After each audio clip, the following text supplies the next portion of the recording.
Father, we thank you for your great love towards us. We know that in ourselves, as sinners, we don't deserve anything. But we also know that mankind was not always sinners. You created him perfect. And it's your purpose to bring us back to that place. And so because of that, you see a worth in us we know nothing about. To your mind, we are worthy. And because of that, we can sense worth in ourselves because of the way you look at us. We thank you that your plan is to bring us back into your family in the perfection of holiness. Help us to believe it.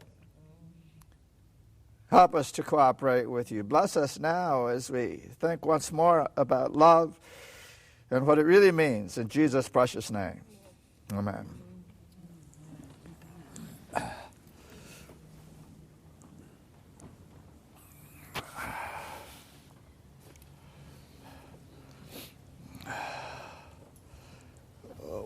One of the most difficult things that's ever happened to Christianity is theologians. All through history, these people who think they know about God have filled the world with their ideas about God and taken people away from the Bible. And of course the Bible is where we find God. That's his voice talking to us. There's nothing better than the Bible. Okay? But we must recognize it is his voice. We're not just reading words. Even though we have a translation of copies of things like that, he has preserved his voice in there so that if we are serious and we pray and we meditate and we wait for him to speak to us, we can hear his voice talking to us. You know, I've had any number of people through the years say, oh, if only God would tell me something personally. Well, he is. That's what the Bible is. That's him talking to you. But we have to be spiritually minded. We have to receive the faith he gives us. And we have to know he's saying something to me. Now, God doesn't talk to us just to be talking. He expects us to listen, to pay attention, and to do what's reasonable. Yeah, follow what he's telling us. There's nothing unreasonable about that. But theologians always end up doing something absurd. They make you think you don't have a brain. They take away your reason, your common sense. They say things that nobody could believe except a theologian. And I don't want to get into all the weird things they say. But what they say about love is really bad news. You know, there was a fellow back in the second century by the name of Marcion. And all the theologians study Marcion through a fellow named Harnack. He is the big authority on Marcion. And Marcion was a heretic. Yeah, he said all kinds of interesting things that are terrible. I'm going to tell you one of the things he said that they teach today, modern theologians. The old God, you know, that's the Old Testament. The old God makes an absurd demand. Keep the commandments. Yeah, that's terrible. Human beings can't keep those commandments. That old God was really bad. they don't say it just like that, but you all know where it goes. They try to get rid of the law. That's why. When Marcion said it, all Christians knew it was a heresy. But today they teach it. That old God, how could he tell people to keep the commandments? Why, that's Judaism. See?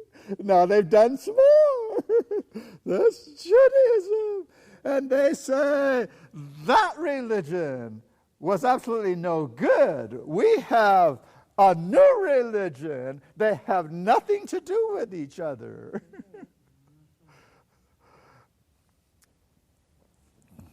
You can hear all these things echoed today, by the way, in all kinds of churches. That's heresy, according to the Bible.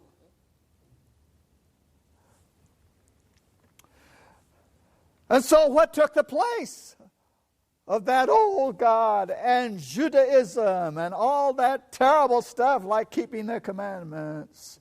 What took its place? Agape, love. That's what they teach. But the agape they teach is not what we're learning here. What they call agape is something entirely different. It actually comes from Plato. It's heathen. It's pagan. So that's why last time I said, don't you think agape is your feelings only? Because if you think love is what you feel, you might be surprised. We discussed something else just briefly. That what most people call love doesn't last. That's how we know it's false. It's temporary. You know, when this fellow meets this girl of his dreams, and they go flying off in ecstasy, and they're going to be married, and they're going to have children, and they're going to live happily ever after. Is it love or is it infatuation? It's not even that. Yeah, most people don't think about it. They say, oh, I'm in love. Well, what are they in love with? Themselves? Because that's really what it is. It's self-love. It has nothing to do with the other person. To respect them and esteem them and want the best for them always before me. See? I mean, where is that? How many marriages have that? Oh, it's a travesty. Now, there is real love, obviously, someplace. That's what we're trying to find out, how that real love works. God had to change the meaning of a word and build it into the kind of love he means in the Bible. You remember the Greeks before the New Testament used the word agape to mean to respect someone. And that's a very good thing, but it wasn't something they felt, it's something they knew. See? But God puts the feeling and the respect and the principle, the esteem, and the way he is all together in the word agape. And now it means something else. It's something strong and it's something permanent. It's forever. That's the love we want. The one that works and stays forever. And we also mentioned that the only way we can love is to go back to the way God started everything. And it's the mistake all theologians make. They leave out the creation. All their theology is after sin. They don't think about what God did at creation. And what was creation? It was nothing more than God reaching out to the others. He had to make the others. He was giving himself to the others. Love, agape. He was not complete in the way he wanted to love unless he had somebody to love. Now, theologians say that God, as the self-existent one, doesn't need anything. Well, that's not a God, that's a devil. That's a monster. How can you love if there's nothing to love? And so love, by its very essence, has to go out. You have to have something to love, an object, a person. And so, reviewing that little bit, we see that when the theologians talk about love, they're not saying any of these things. When they talk about love, they say that God, because he is God, cannot love the unlovable.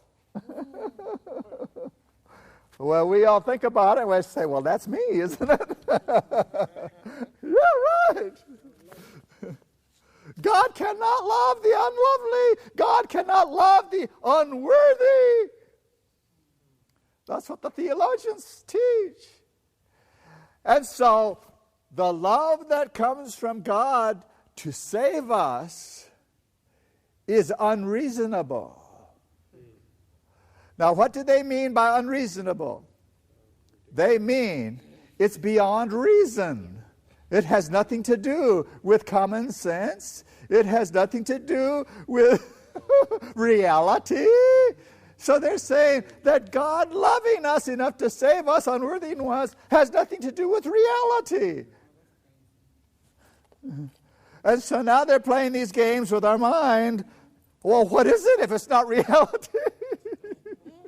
It's pure spirit. Well, what is pure spirit? It has nothing to do with this world.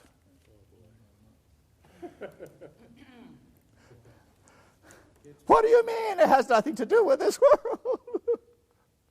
Your body is evil. It's going to die. And what is going to survive?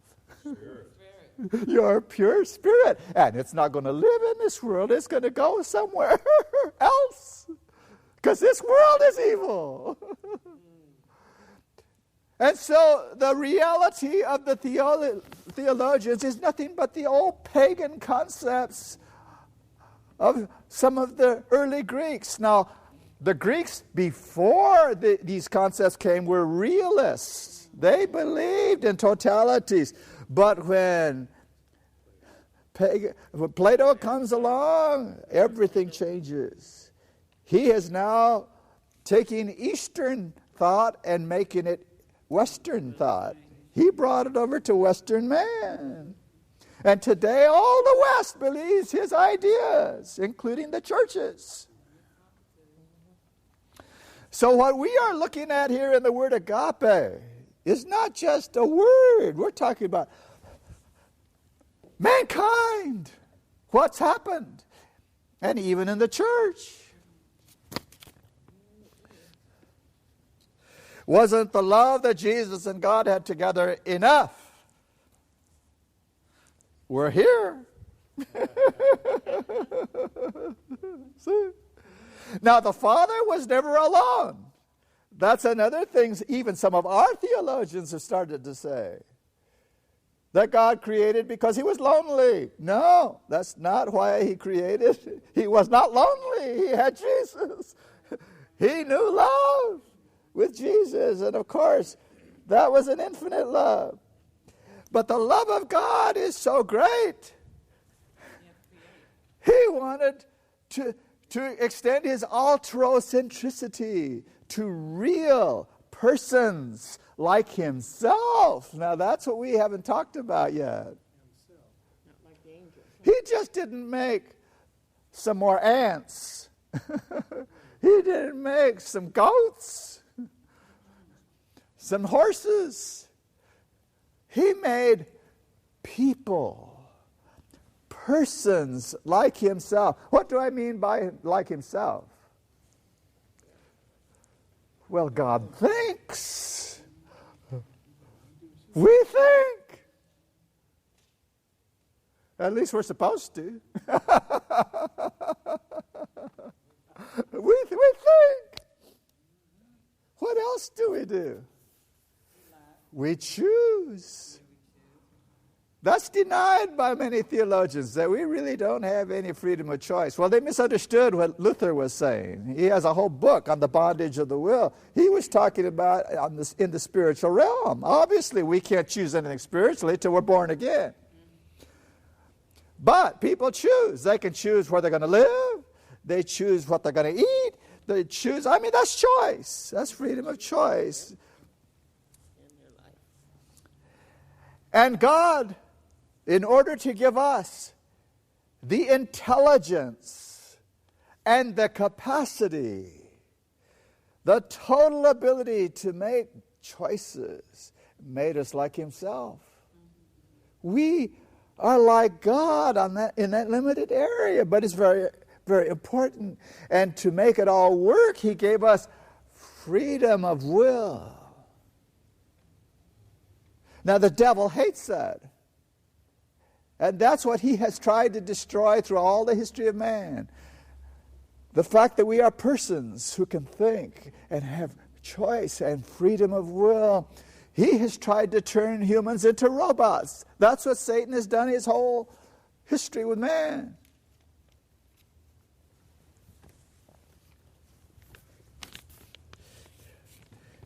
In a sense, we are a third party, a jury to vindicate God of Satan's claim that the law was unfair. Well, that's true. That's true.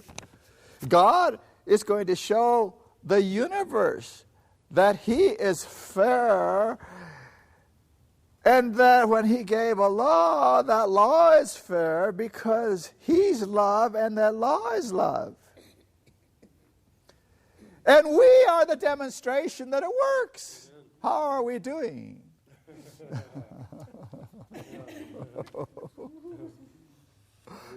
Oh, it's one thing to know that we are sinners. It's another thing to say it's okay to sin.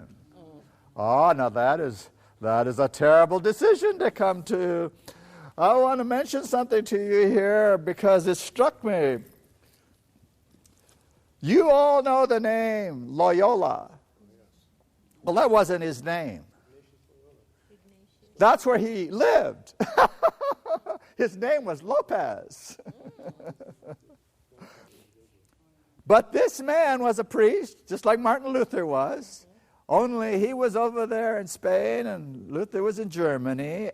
And they both, about the same time, were struggling with sin. The same way. Yeah, the same way. They struggled and struggled. How can I be such an evil person and God will save me? How can I be forgiven? How can I? And they both were in agony. They both lost weight. They both almost died. They had parallel experiences. We don't think about Loyola that way, but he was a genius. Yeah. They both were Roman Catholics. And they both wanted to do something to help the church.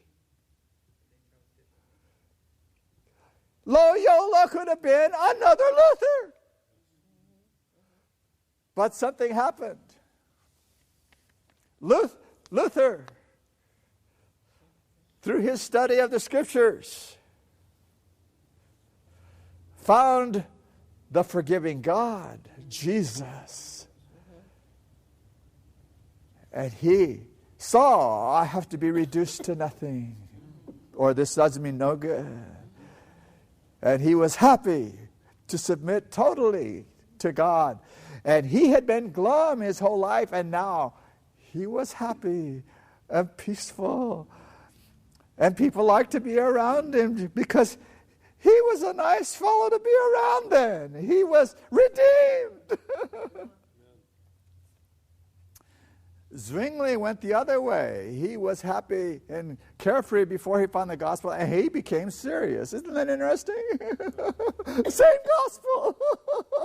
But Loyola, he studied, he read, and it got harder and harder for him. But he didn't make the move to surrender to Jesus. Instead, he made a decision, and it was the wrong decision. He said, I'm going to defend the church with all my energies. And I just cannot be torn up all the time over sin. I'm just going to forget about sin in my life and do my work. Wow. Now that is what made the first Jesuit. Can you believe that? This man was a genius, but he made the wrong choice. And I wasn't even going to talk about that today, but it fits right in what we're doing here. Theology is a very, very bad trap, and we have people everywhere in our own midst falling into it now. That question you asked me earlier, they fell into it.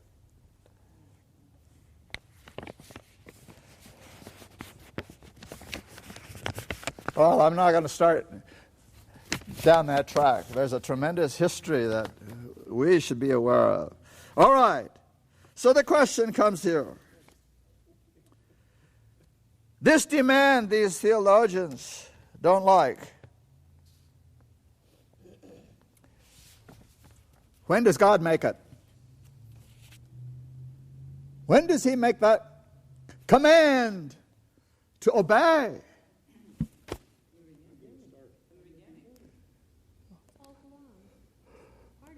When he makes himself known. You can't make a heathen obey. You can't make a totally ignorant person obey.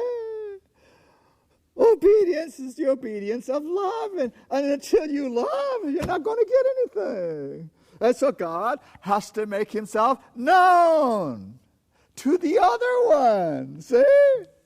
He must come out to you. He must be outward. And you're the object of his love.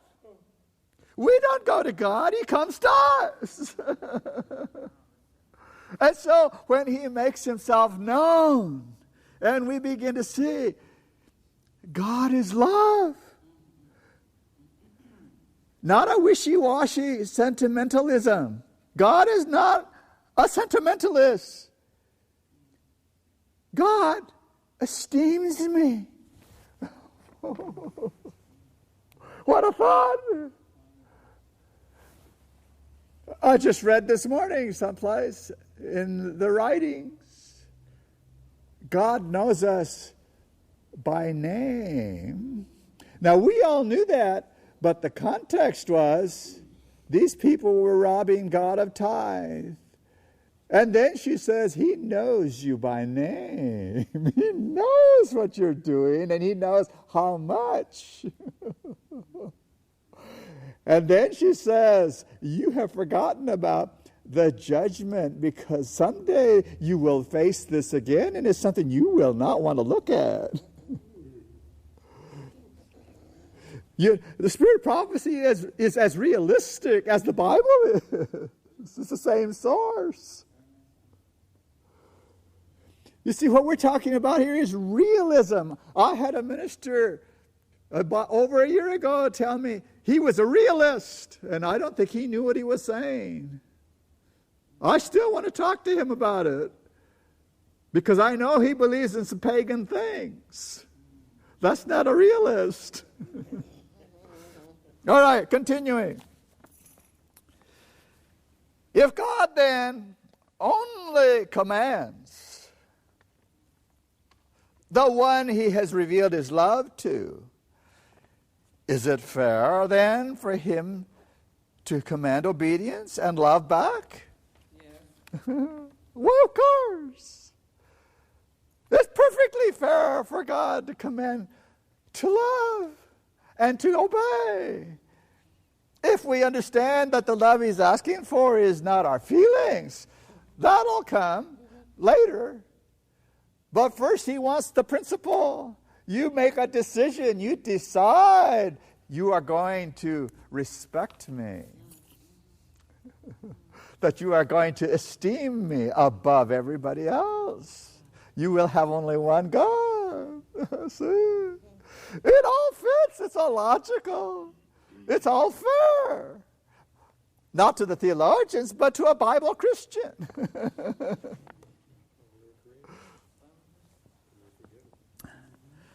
So then, in order to maintain fairness in everything between us and God, between God and us, there must always be this outward motion. Always. Outward, not in. You see, that's the fake Christianity that a lot of people think is in the Bible. They want everything to come to them. I want to be. Oh, I'm going to be holy now. I'm going to do everything right now. I'm going to feel good. Well, that's not the religion of the Bible. The Bible religion is receive Jesus because He wants to love through you. He wants to be outward. He wants to deal with the lost ones, the perishing souls. It's impossible to love Jesus and not love what He loves, and He loves perishing souls. It's some sort of a game when we say, I love Jesus, but I care nothing about people. That's a terrible thing. That's the devil's counterfeit to Christianity. And, I have discovered that most of the people who teach Christianity today don't know that's the bottom line. They have no effect on the people. Nothing ever happens in their lives. No one ever changes because they don't know. When you have Jesus in you, you're going outward now. That's what happens. I saw that in another writing of Ellen White today. She doesn't talk about it philosophically, but she says things that are right there in the absolute truth and reality of God. She says, when you receive the Spirit of God, it goes out. There it is. It goes out. She said, you can't keep it inside. You can't do it. That one little thought is against paganism. It goes out. Jesus said, let your light shine. Well, you can't shine a light inside of you and do that. If you have light, it's got to go out. And He never said make it. You see, you have the light, and if it's there, it's going to go out. Just let it go out. So agape is totally reasonable. Now I want to read you what Nygren said. The authority on agape and eros among the theologians. This is a quote.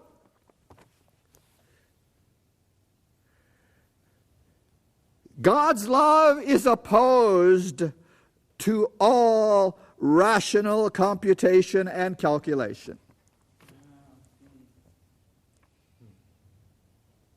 There's nothing rational about God's love.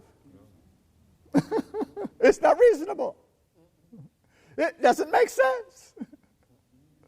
Common people can't understand what God's love is. Isn't that horrible?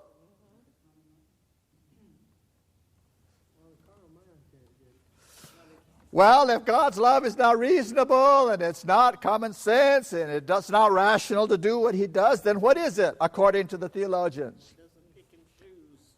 It's spontaneous. He just does it because He feels like it. Well, you know what that is? That's egocentric. That makes God self-centered, which is the opposite of going outward. The theologians have made God a monster. Is it any wonder that people who go to church today have no idea what they're worshiping? They just, oh, Hosanna, and smile all the time. But you ask them something serious, I have the vaguest idea what the Bible says. My minister said, my church teaches. Well, don't tell me my church is wrong. I like my church. It doesn't matter. Every church is wrong. Yeah. You take them to the bottom of their thinking and they will tell you. They know their church teaches wrong things, but it doesn't matter. Now, what are you going to do with a person like that? They don't have reality anymore because reality is love of the truth. Now, I want to ask you as Seventh-day Adventists, how much of the truth? Yeah, all the truth. All of it. And you know, Ellen White told that congregation, you don't want to know. She told him, you don't see because you don't want to see. About the time she was going to finish her sermon, and she said some fantastic things. If you want to read this, by the way, it's in Volume 1, Sermons and Talks, page 171 and following. And it must have taken her about an hour and a half to preach it because it is a long sermon. In the very next sermon in that book, it says, don't preach very long. Well, she must have had something to say. Yeah, she must have had something to say. Volume 1, Sermons and Talks, page 171. There are 2 volumes. It would do well for us all to read those sermons because they read different than her writings. When she talks, she sounds like a farmer. When she writes, she's an intellectual. Yeah, it's amazing to listen to her grammar, the way she says things. And she talks to the people. She says, we want to know. No, she says, I want to know. Have you surrendered to Jesus? I want to know. Have you asked yourself the question lately, or am I a Christian? I want to know. And she flat tells him, if you don't change this, and you don't change this, and you don't change this, you are going to be lost. When's the last time you heard somebody preach like that? No, I've never. Oh, read these sermons. Never. Read these sermons. It's God talking through her. I've been trying to read this while I'm doing this, so I'll get to it. All right, so Nygren says God's love is opposed to all rational computation. It just is unreasonable. It's unreasonable. So, spontaneous. God is spontaneous. The Latin word for spontaneous is sua sponte. And we go there because in English you can say anything about it, and that's your definition, but you can't do that with Latin. Latin has meanings. Sua sponte, the word for spontaneous, means from an inner urge. That's self. There is no Christian that's ever lived who lives spontaneously. They do what the Spirit brings to them. The other one, Jesus, the Father, God, my center. There's nothing spontaneous about my life. That would be self-centered. But that's what the theologians say. God is spontaneous. What a terrible God they have built. It's no wonder seminarians have no idea what they're talking about biblically.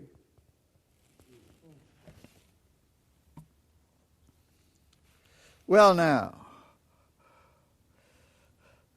they have said God is self-centered. They have said he's self-contained.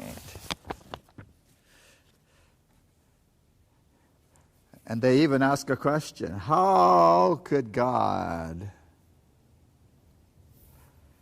want factual things outside himself?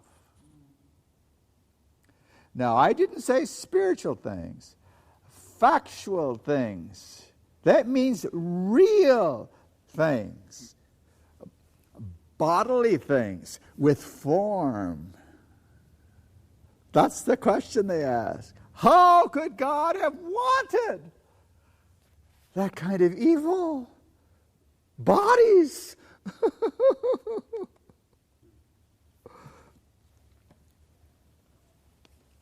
And so, getting back to Marcion. Marcion had an answer in the 2nd century, the heretic. He said, the good God, the Agape God of the New Testament, Jesus, didn't do it. Another one created bodies. A bad God. And so Marcion has two gods. The evil God that made matter is called a demiurge. Yeah, he had a name for it. That is the Old Testament God of the Jews. Are you beginning to catch some of the flavor of why Sunday-keeping ministers today preach the way they do? They have imbibed in all these ideas and don't even know where they came from.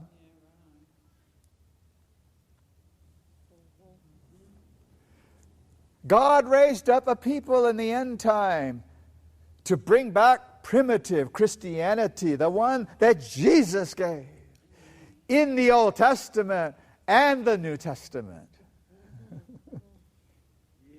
Don't you see how indispensable we are in this world? I mean, who's going to do this if we don't do it? Now, obviously, not everybody who joins the church knows all of these things. It's not important they know all these things. But we need to know who Jesus is, and that he is not this arrogant, terrible God that theology has created, and that the Old Testament is Jesus. We don't see a different God in the Old Testament. That's Jesus. You know, even in our own schools, I've heard any number of students tell me, oh, the Old Testament God was terrible. We love Jesus. Nobody's telling them in our schools that Old Testament God is Jesus.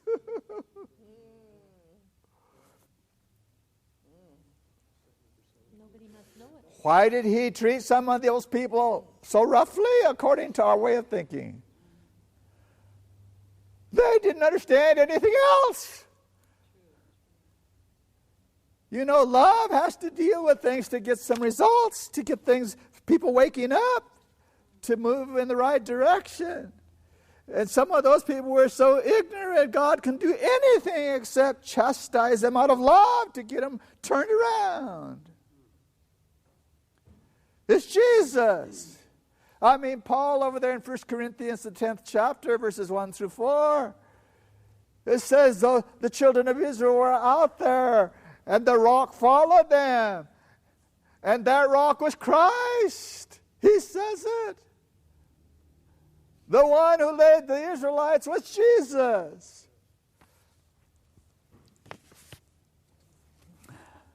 But Marcion says it's a bad God.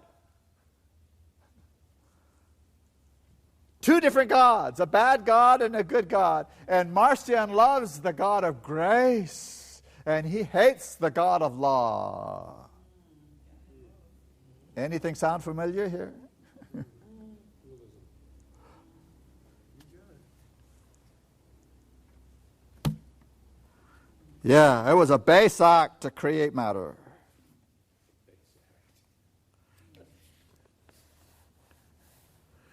And so, according to Nygren, agape is not based on reality.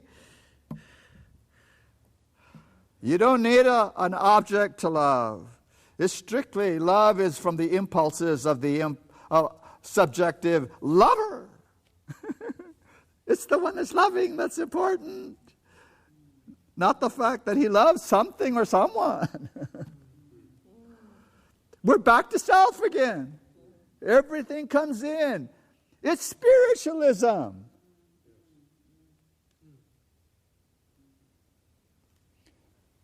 You wonder why the whole world is going to be under spiritualism before Jesus comes back, except for the commandment keepers.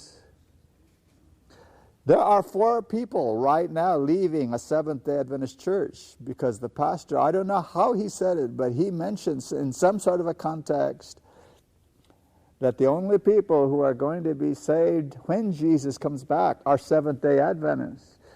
Now that statement is true, but these 4 people didn't like it and they're leaving the Adventist church. Now there must not have been much holding them for them to leave over something like that.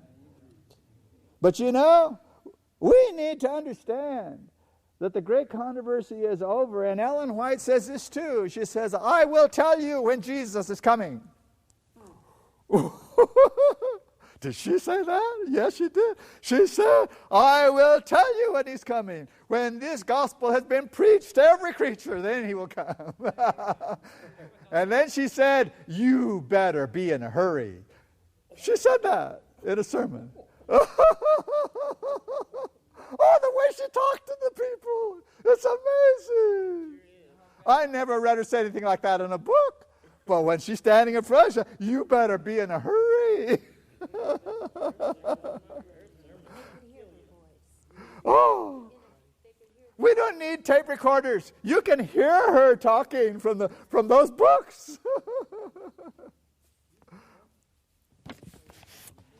By the way, she did not write any of these sermons.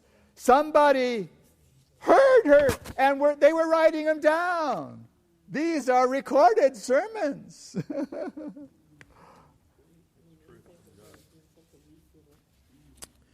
Well then, we better get to the new law that these theologians are talking about. This new law. It's better than anything happened in the New Old Testament because the Old Testament is irrational. It doesn't make sense. So this new law has to really be something to transcend reason. This new law, written in the heart, is beyond reason.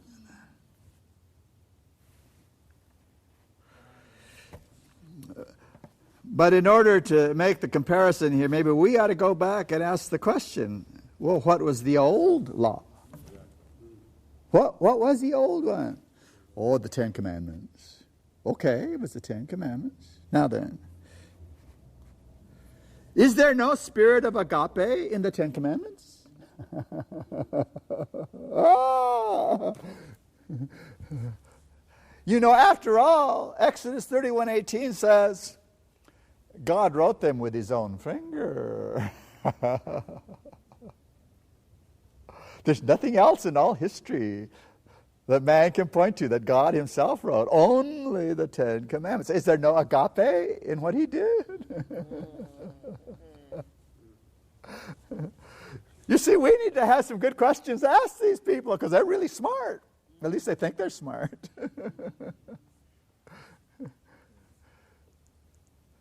God wrote the law there, and then he says, I'm going to write it in your heart.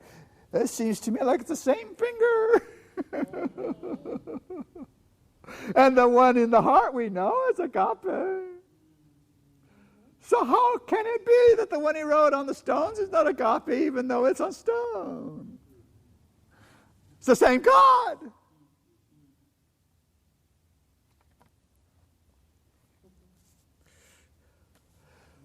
Are you going to tell me it's outdated? The old law is outdated now? Worse, are you going to tell me the old law was eros and the new law is agape?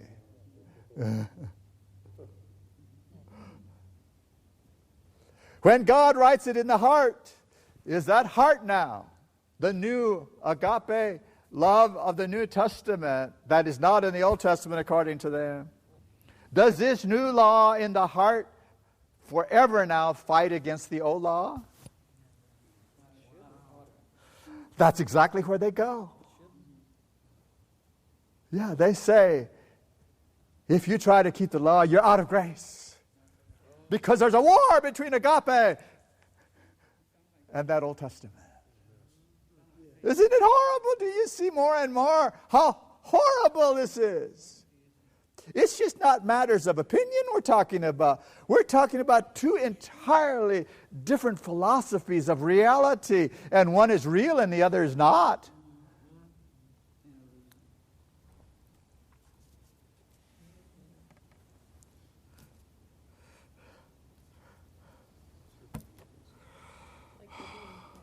So then, has agape no sound human reason? That's what they say.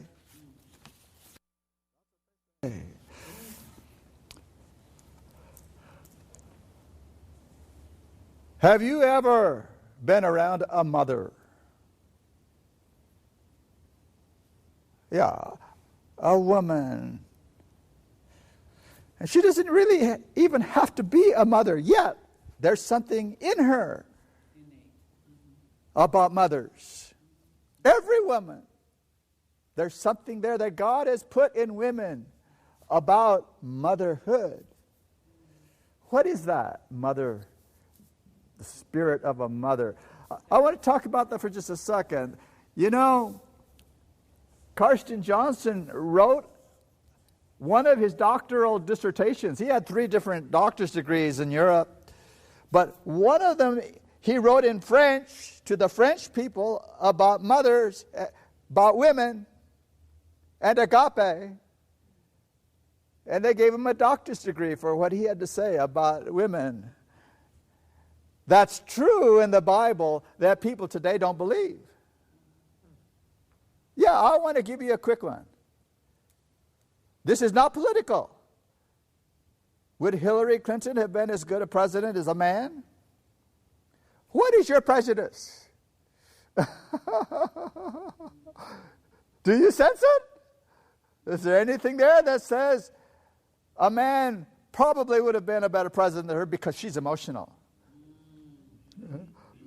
Is that true? Not according to the Bible. Not according to the Bible. Maybe we'll talk about that sometime. Because there are things we don't know about women because we were taught by men. All right. Without going into that, I want you to understand something about mothers.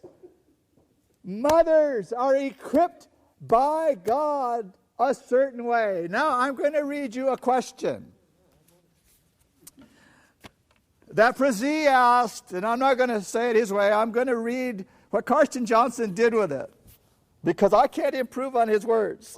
I want to just read how he dealt with this particular question. There happened to be, in our setting, a mother with a little child that was whimpering and crying and carrying on and being all kinds of embarrassing ways. And there was a man sitting by who was being disturbed by all of this. And finally, he got his courage up to ask the mother a question. Let me see if I can find the question here. Here it is. Now listen carefully to his question to this mother. Say, madam, why don't you kill that embarrassing child of yours?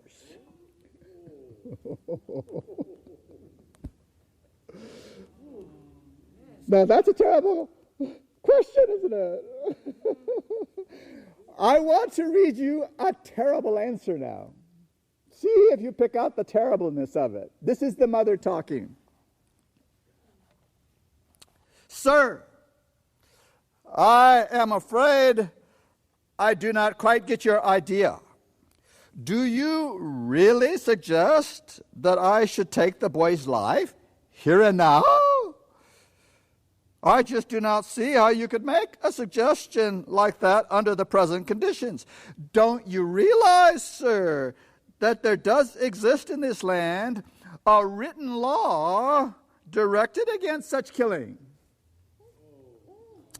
You should go to the office where the codes are kept, and you will get to know about all the awful punishment that's written against those who kill babies. Now, if I yielded to the thing you are speaking about, what would happen? The police would be there right on the spot, and I would be taken to prison. I might have to spend the rest of my life in jail. Do you understand that there are hardcore laws in the land that keep me from doing what you temptingly suggest? I think I have some good reasons, after all, why I treat the little fellow the way I do. You must be careful these days about the way you treat kids. Of course, there are moments when I wonder if I shall manage to control myself, but when I think of that lifelong imprisonment, I just don't dare to give in to my feelings. Do you understand me, sir?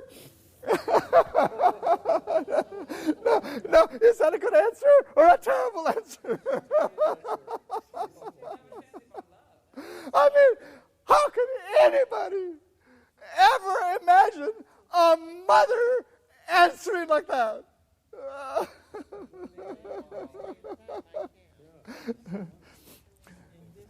Now, of course, we're talking about a secular mother. I'm going to now do a religious mother, a church mother. Let's see if we do any better here.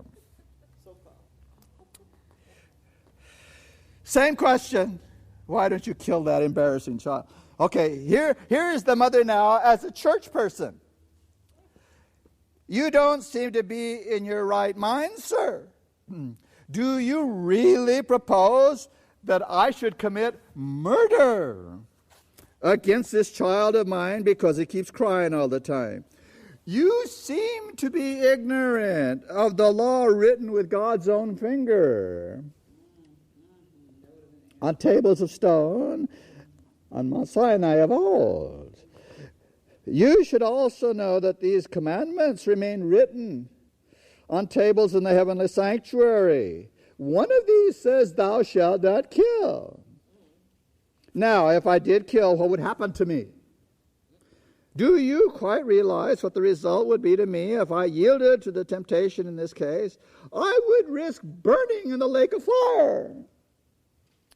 Of course, I do not want that. If you are intelligent, sir, you can't blame me, can you? I have some valid reason for not putting that boy to death. Do you get me? The temptation to transgress is certainly there, but as soon as I start thinking of the flames and that lake, I become sensible and I behave myself. Now, what do you think of that answer? It's the same answer.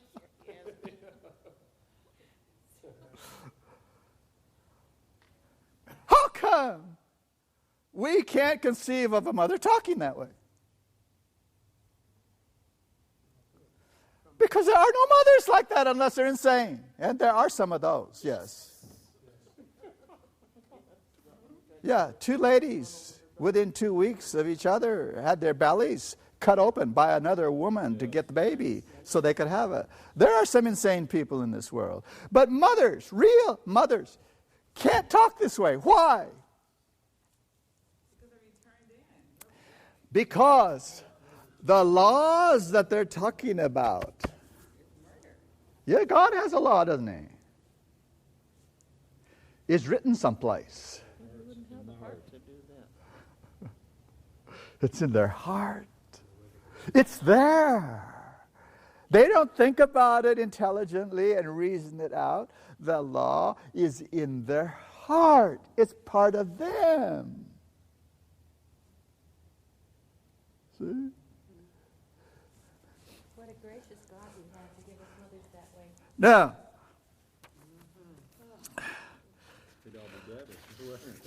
let me ask you something. I have one like that. mothers. Is it just mothers who go to church that have that? No. What did you say? No. You mean heathen mothers too? Non-Christian mothers? Pagan mothers? How did they get that? God put it there, didn't He? So you don't have to be a Christian to have God right in your heart. Do you know that?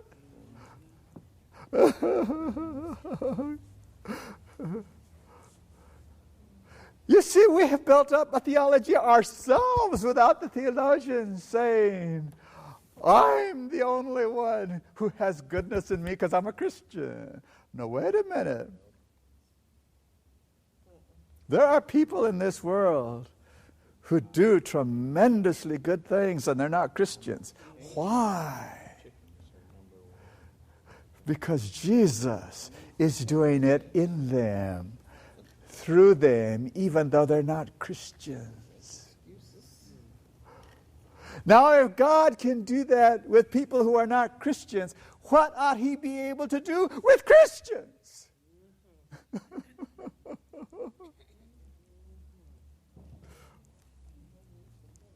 You know the story. The king was going to take care of Abraham.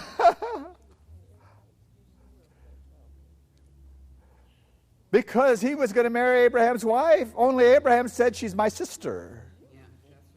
Now Abraham lied to him. And the king came back the next day. He says, you know what? I don't know what I should do with you. You told me she was your sister. I was going to marry her. But God came to me. This is a heathen. And he said, I'm going to kill you if you marry that woman. And that king said, wait a minute, what's going on here? And God said, that's Abraham's wife. No, he said that was his sister. He said, now you can't kill me because he lied to me, can you? I'm in my integrity. I never would marry her if I knew that. And God says, well, that's true. You are in your integrity. All right. We'll let that go. And when the king went to Abraham, that's what he told him. He said, I was in my integrity. You almost got me killed. That's the God of the Old Testament. Pretty good God, if you ask me. God saved me from marrying your wife. God did what? A heathen. A pagan. God talked to him and kept him from sinning.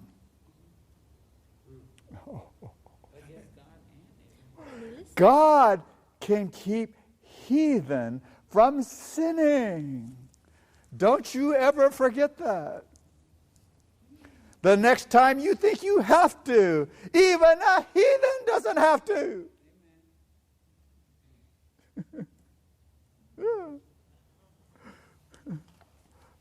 Oh, the Bible is full of things that God's going to ask us someday. Did you ever read? Oh, yes, I did. Did you know what it said? Yes, I did. Well, then, what is the matter with you? Do you know why I know God's going to say that? Because in Ellen White's sermons, that's what she says. What is the matter with you?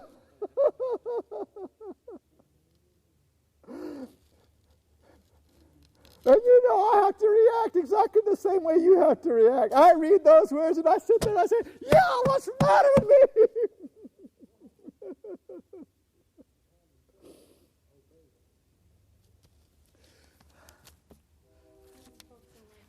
All right, Frizzy says this. You see, if parents love their children, it is not hard to keep from killing them. When husbands love their wives, it's not hard to keep from committing adultery, either by outward act or inward thought. And children who love their parents don't find it hard to obey them. The scriptures tell us love is the fulfilling of the law.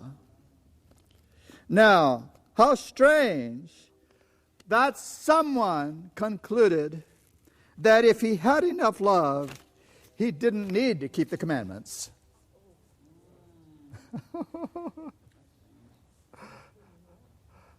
There is absolutely nothing intelligent about that idea. That if I love enough, I don't need to keep the commandments.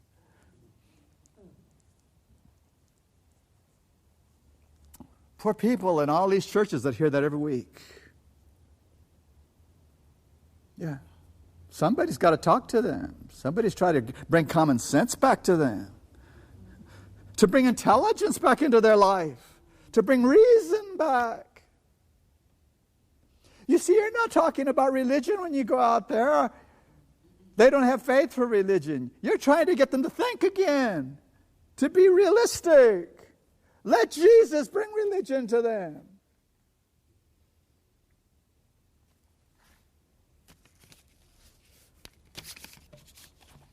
Oh.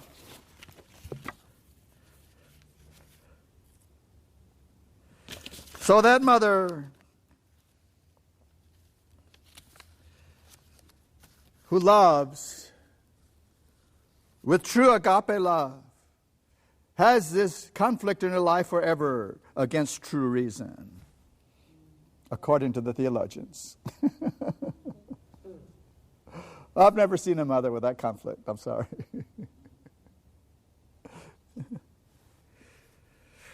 And so a question we need to ask the people that we talk to: does intelligence stand in conflict with heartfelt love? Never. Never. So what is this spirit of agape then?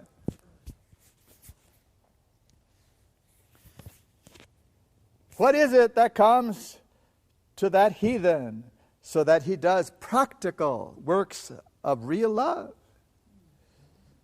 It's the Spirit of God. Pure and simple.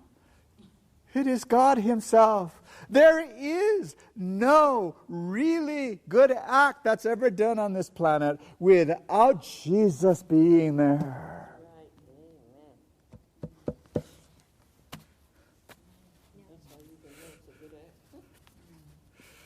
That's the only reason we can walk down the street.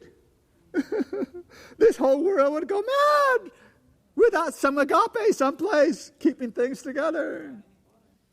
Someday it'll be withdrawn. I read that one today. It's amazing how many things Ellen White says that are all part of this reality. She says, without the love of God, you'd be crazed. You know, you would go crazy.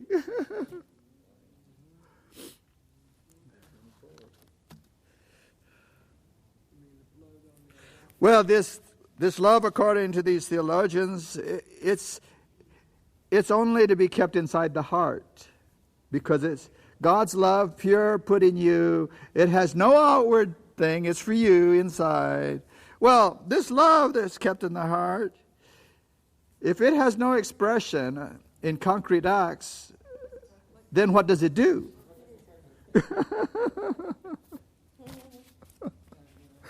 Nothing. That's what it's worth. Nothing. It's empty. It's nonsense.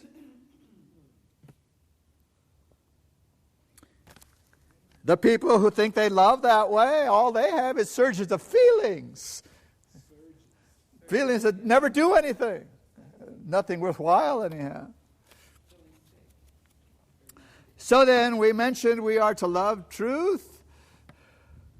We have to remember constantly that we just don't love the concept of truth. We love truth. And we love all truth all the time. Okay? Because the freedom of will that God has given us brings to each one of us responsibility to use it the way He meant it to be used. Yeah. Simple reality in us simple people always takes shape. It has a form. It's physical. It does something. Always. The people who deny that have a real problem, because if they think that reality is inside of them and their thoughts, they don't have to do it. They can think it and it's all right. You know what's going to happen eventually? The reality of God says it's got to come out. It's got to happen. You're going to have a real problem someday thinking you can just think it and nobody's ever going to know. It's going to come out. And then there's a price to pay for all of your secret thinking that you thought was interior. No, you can't have the interior without the outward. It can't happen. We all carry coins in our pocket. How many of you have a coin that has one side? It can't happen. There is no such thing. You have to have two sides or you don't have a coin. You can't have the interior without the outward. It's all one piece. It's you. You're a person. You are a totality, because agape is a totality. Agape is everywhere where God is.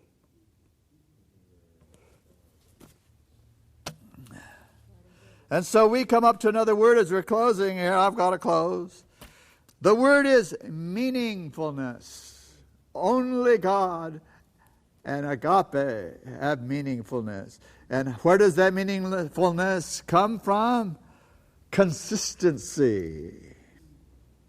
Right? Consistency. This is why evolution is something the devil invented. It's to get rid of meaning.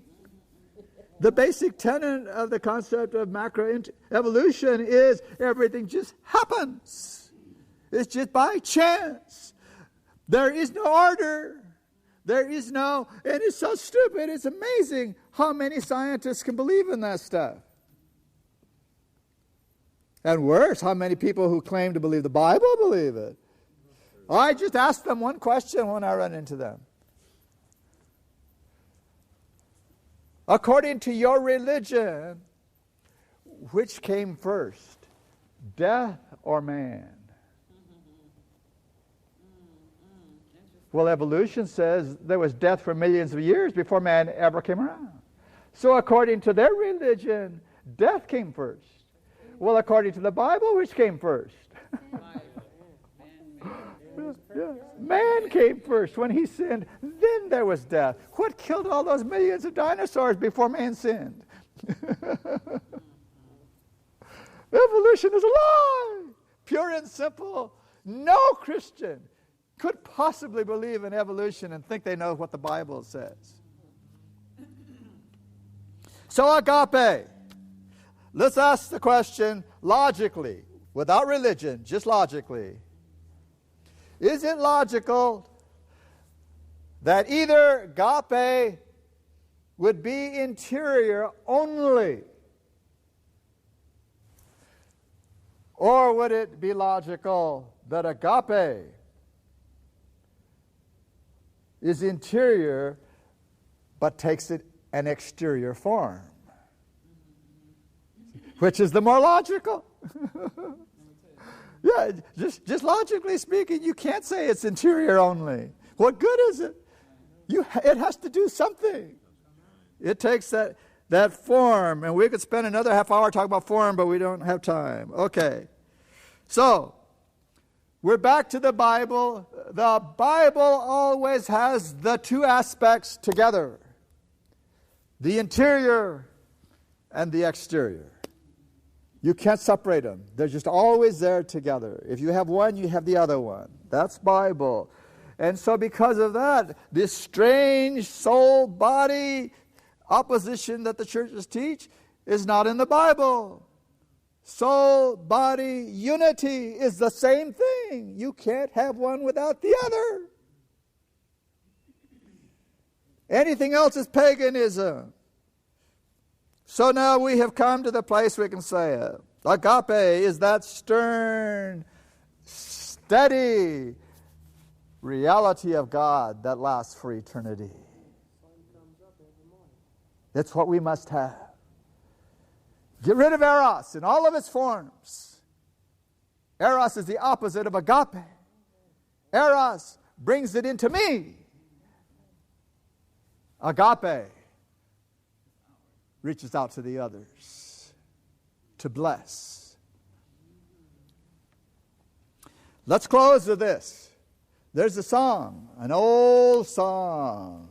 A fella is working and he's looking at the Mississippi River. And that river just keeps flowing by. And he begins to sing. He says, I'm scared, I'm tired of living and scared of dying. I got a twist in my brain. I'm tired of living. I'm scared to die. And then he says, but Old Man River, it just keeps rolling along. What is he saying? Oh, there's something really, really deep in that song. He was talking about an experience of humanity. Tired of living but scared of dying. And there's that river just keeps rolling along. What is that river? Is that river his enemy? I don't think so. Is that river loving him? No. What is that river doing? It's just rolling along. The river could care less about him being tired of living and scared of dying. It's just indifferent. It just keeps going by. That's the life he knows. There's something indifferent happening here. It just keeps going by. It's eros. It's the devil. It's spiritualism. It's paganism. What he needs is agape. He needs Jesus. So now he can reach out and be one of the ones who loves the others. That's what we need. We can't go around every day saying, I'm scared of dying. Well, I don't know how to live either. No. Agape. Let's learn the love that God has. Let's have it.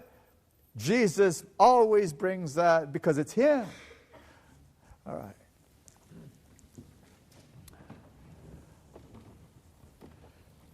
Father, if only we could understand what it means to call you Father in redemption. We all know we were created. But we need to know that we're your children right now. Not next week. Not when we're going to decide to do something different. But right now. Help us, Lord, to know that your love for us is inexhaustible. But there's a condition. You want us to make a choice to receive it. All of it. And to have it full to capacity in us. Bless us, Lord, that you've given us so much information to work with here. You have blessed us and will continue to bless us, but we need to put in the time. We need to put in the effort. We need to read your word. We need to hear your voice. And then we need to go out and do what you tell us. Help us, Lord, to love the others, because only then are we going to become whole. We thank you in Jesus' precious name. Amen.